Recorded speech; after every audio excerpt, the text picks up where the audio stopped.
the first age in the discovery of bones. In the present age, dinosaurs are considered extinct creatures, lost to time and hostile conditions. Yet ages ago, when the dwarves delved deep into the mountains in search of metal, they began to uncover something unlike anything they had ever seen before. They found dinosaur bones, and on rare occasions, dragon bones. The dwarves soon realized that these bones were embedded in distinct geological layers.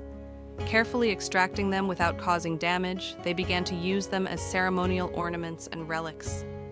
The dwarven dynasties placed immense value upon dinosaur bones, and they were never traded with the outside world.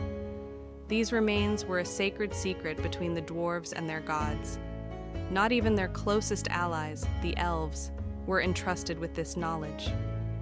At this time, humans had not yet set foot upon the continent.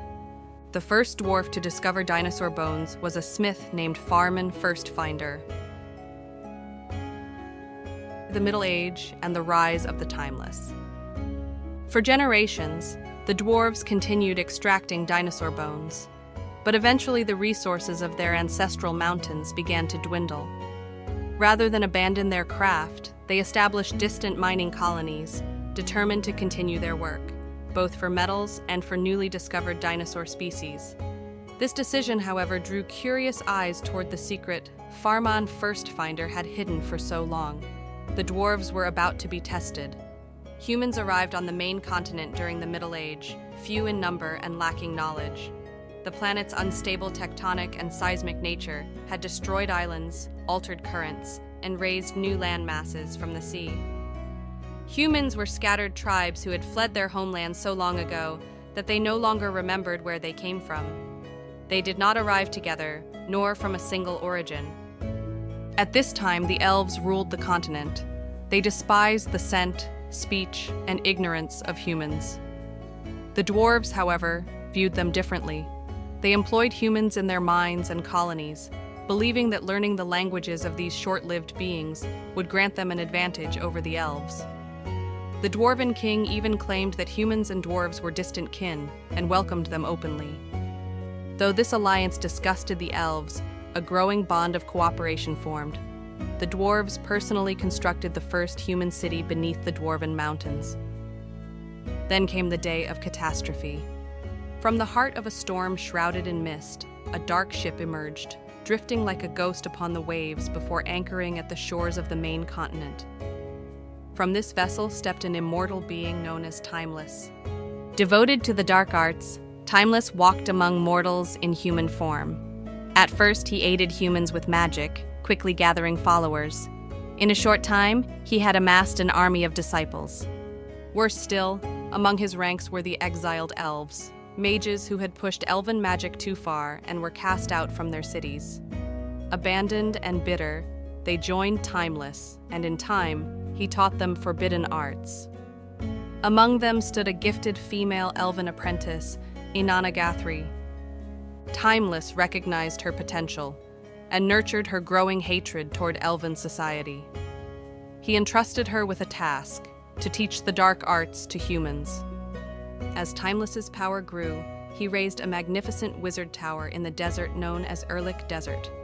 Fortresses and walls soon surrounded it. From the tower's peak, the flat desert stretched endlessly in all directions. Around the Black Tower arose the first necromancer city, Darmur. Inanagathri began training humans there. Humans adapted easily to dark magic, but their weak will made them prone to murder, deceit, and corruption. Some necromancers left Darmur and spread among other human tribes, quickly rising to positions of power. At the dragon Allrand and the bone magic. Among the necromancers trained by Inanagathri was the most cunning and greedy of them all, Master Rister. With permission, he left Darmur and traveled the world for 13 years, gathering followers and building an army. In his dreams, Timeless appeared to him, granting visions and guidance. His objective was clear: the dwarven colony of Torkum, a place rumored to hold immense secrets. Rister launched a sudden and brutal assault. All dwarves working in the colony were slaughtered. Humans who had cooperated with the dwarves were twisted into grotesque creatures through dark magic. But within the mine lay a secret that would alter the course of history. Buried deep within was the fossilized skeleton of a black dragon, dead since forgotten ages. Its name was Alrand, an ancient and malevolent being whose bones still radiated negative energy. Driven by greed, Rister studied the remains and shared his discoveries with Timeless through his dreams. During his research, Alrand manifested before him in human form and spoke. One of Timeless's greatest powers was his ability to distort and manipulate time.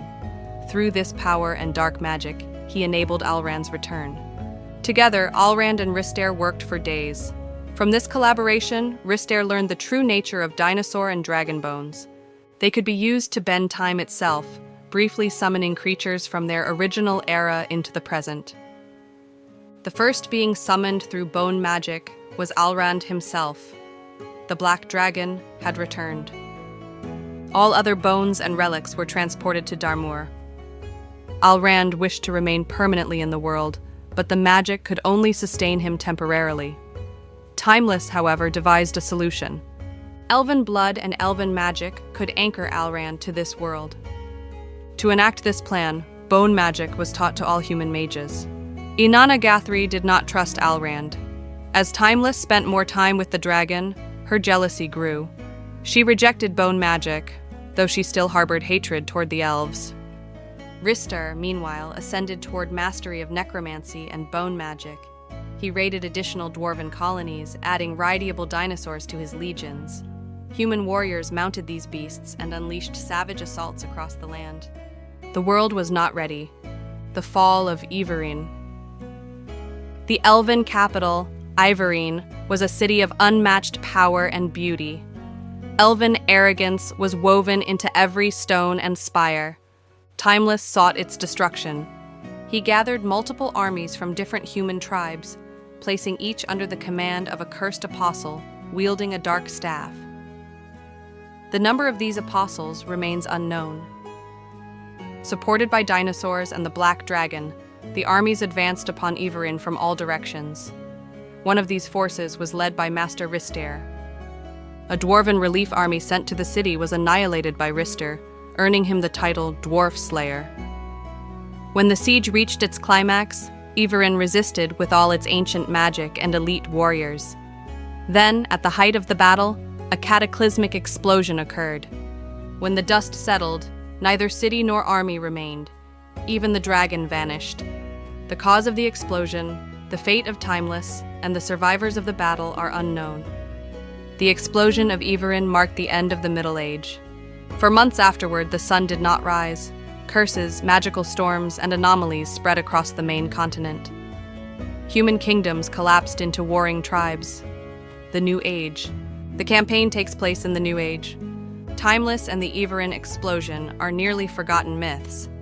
Elves have retreated into forest cities, and dwarves back into the mountains. Only a handful of human cities still cling to civilization. Necromancer lords who survived the catastrophe continue to rule human tribes. Magical storms and seismic, temporal, and volcanic anomalies plague the land. Bone magic is still practiced, and dinosaur bones are sought across the world by archaeologists. Dimensional gates have opened in distant regions, bringing new races to the world, beings who do not know where they came from or why they are here. Among humans, 3 dominant groups have emerged: sea folk, farmers, savages. Chaos and civil war have shattered all stability. The last lifeline of the civilized world lies in the hands of merchant caravans, those who risk everything to travel between settlements in a broken world.